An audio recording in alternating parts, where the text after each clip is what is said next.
quit my job, I had desperately wanted to leave for at least 5 months. I had the same response every morning before going to work: groan, expletive, expletive, expletive.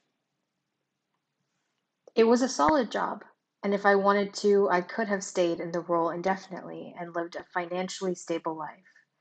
I had worked really hard to arrive at that point in my career. Making money was great, but it wasn't enough in itself. My critical thinking skills were atrophying, and the time I could spend pursuing my passion seemed to be flying by without me doing anything about it. The reality of my situation didn't sit well with me. I'm the kind of person who wants their career to be one of the main sources of joy in their life. I'm comfortable working more than 40 hours a week if what I spend my time doing fulfills me. I want to give so much to my work that it evolves past what I could have imagined, and in return, it makes me grow.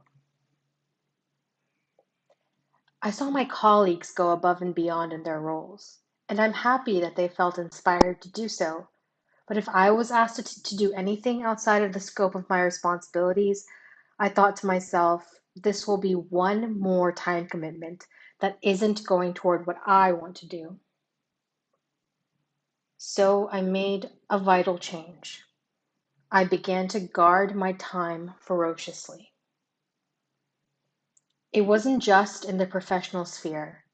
I made a conscious decision to let go of dead end relationships that were not conducive to both people's personal development. Doing so opened up a great deal of time for me in the evenings and on weekends. By narrowing my focus, I was able to engage more deeply in the relationships that mattered to me, including the one with myself.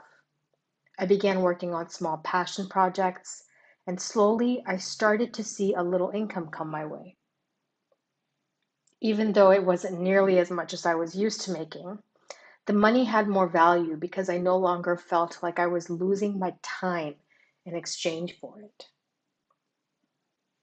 When I made the commitment to guard my time, I began to fundamentally change as a person. By redirecting my resources to fulfilling avenues, I was able to see a financially feasible path that allowed me to leave my job. So when I finally put in my notice at work, it was the last check mark in my to-do list, after which I could commit wholly to spending my time in the pursuit of my goals. Avoiding wasted time doesn't mean that I've become a non-stop productivity machine. Instead, my goal is to customize my life so that it brings me an increasing sense of fulfillment. Thanks for listening to my story.